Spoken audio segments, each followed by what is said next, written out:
नमस्कार, देवरी दर्पण में आपका स्वागत है। और इस समय मैं हूँ जनपद मिर्जापुर में, जो कि ये कलेक्ट्रेट ऑफिस पे यहाँ पर आप देख रहे हैं कि जय हिंद मानवाधिकार के लोग जो है यहाँ मौजूद हैं।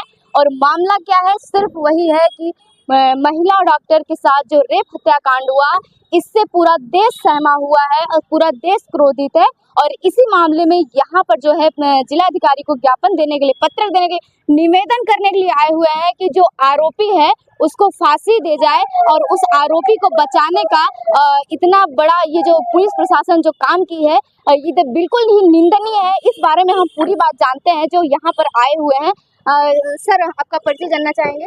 मेरा नाम फिरोज अहमद है। मैं जय हिंद मानवाधिकार एसोसिएशन का राष्ट्रीय अध्यक्ष हूँ। जी, यहाँ पर जो आप लोगों ने पत्रक दिया है जिलाधिकारी को, जो रेप हत्याकांड है वो इतनी बर्बरता के साथ एक महिला के साथ ऐसा दुर्व्यवहार किया गया, और ये एक बार ही नहीं, ये बार बार ऐसी जो घटनाएं हैं वो बार बार निकल के सामने आती है हमारे समाज में। अभी 2012 में जो निर्भया का हत्याकांड हुआ था, तो उसके बाद भी लोग मतलब इस तरीके से हो रहा है, इसका कारण क्या हो सकता है? जी, 2012 में निर्भया कांड आया था, उसके बाद आपका सामने आया था हाथरस का इतना बड़ा मामला। उसके बाद अभी मणिपुर में आप लोगों ने बखूबी जानते हैं कि नंगन करके और उसके साथ ऐसा घटना घटा गया था। तो हमारे देश में इस तरीके का ऐसी घटनाएं घटी जा रही है बार बार। तो हमारे देश को जो चलाने वाले हैं, जो हमारे देश के राष्ट्रपति, प्रधानमंत्री और भी गृह मंत्री जो भी लोग हैं, इसके लिए एक ऐसा कानून बनाए कि इस कानून को लोग पालन करें और इस कानून से लोग डरें कि ऐसा घटना करने से हो सकता है हमारे पर कड़ी से कड़ी कार्रवाई हो सके, हम सलाखों के अंदर रह सके या जीवित रहे ना रहे। तो ऐसा कानून बनाया जाए कि इस पे लोगों को डर भय पैदा हो।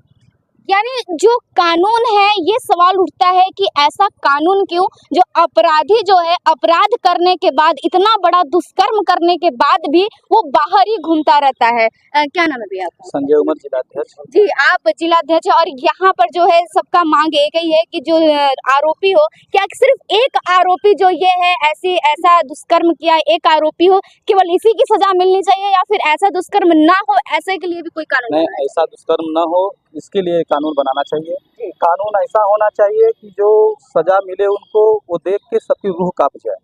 कानून ऐसा होना चाहिए जो एक दुष्कर्म करने के लिए या कोई भी गलत काम करने के लिए उसकी 100 बार सोचना पड़े।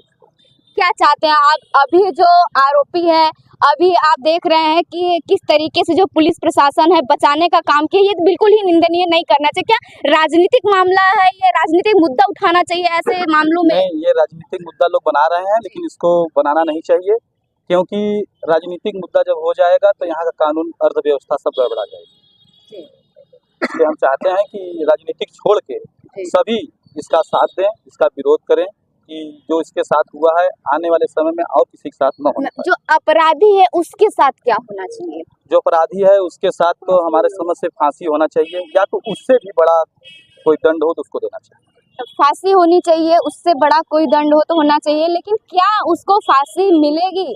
क्या जो लोग इस तरीके से आए हुए हैं, आज आप देख रहे हैं सभी को, हमारे साथ महिलाएं भी हैं, और क्या ऐसे जब डॉक्टर महिला जो है ट्रेनिंग के दौरान हॉस्पिटल में ऐसा दुष्कर्म होता है, ऐसी दर्दनाक घटना घटती है, हमारी बहनें जो है बहुत फील्ड में काम करती हैं, हर क्षेत्र में काम करती हैं, क्या जब जो हॉस्पिटल नहीं सुरक्षित है, जहां हजारों कैमरे लगे होते हैं, जब वहां नहीं सुरक्षित है, क्या बाहर हमारी बहनें सुरक्षित हैं?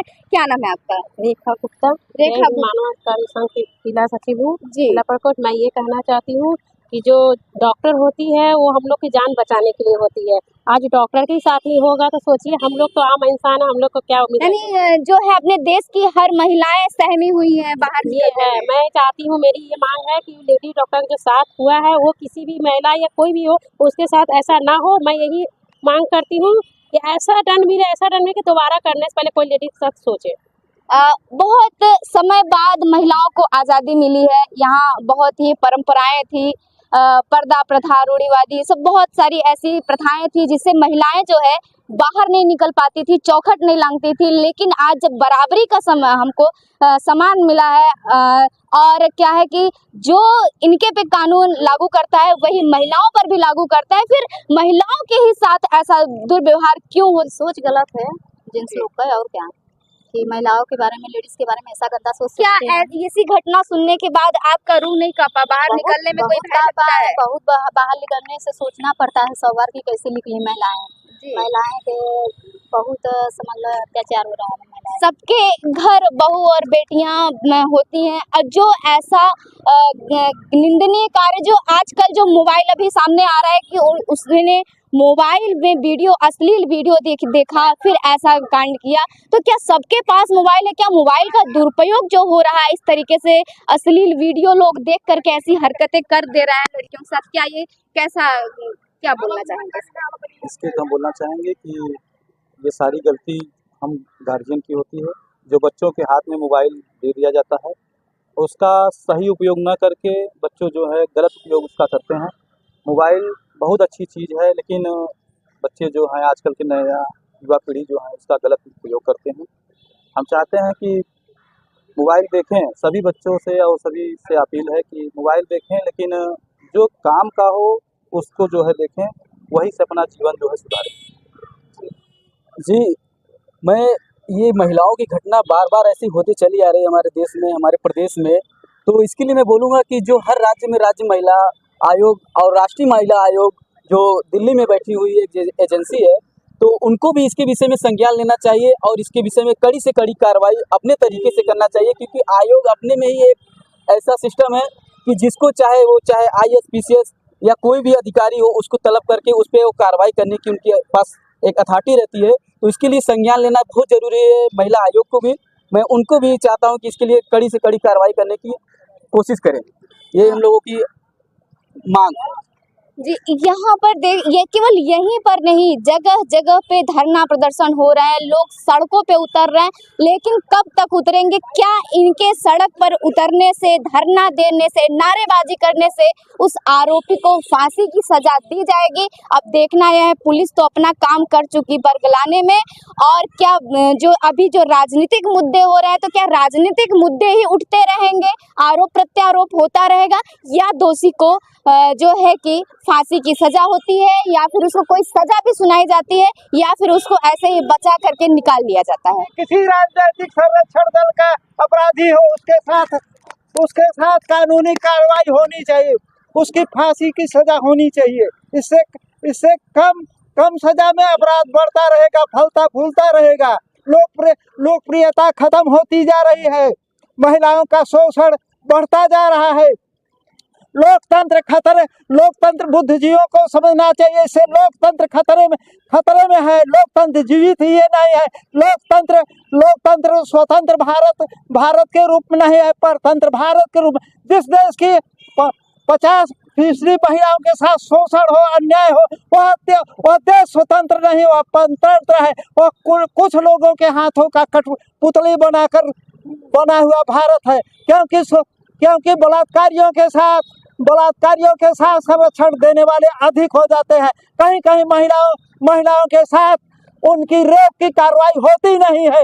हमारे यहाँ के CEO DSP ये सब अपना प्रतिनिधित्व जिस तरह से जनप्रतिनिधित्व करते हैं, उसी तरह से भ्रष्टाचारियों का संरक्षण का ये गुरु है।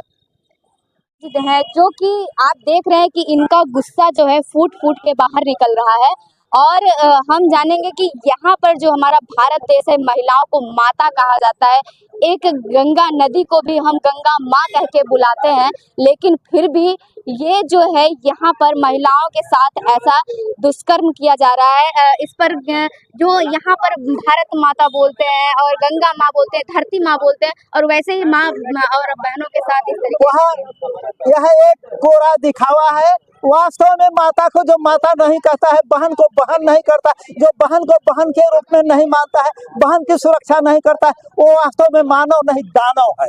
तक के लिए इतना ही, और ताज़ा अपडेट पाने के लिए जुड़े रहें हमारे देवरी दर्पण के साथ।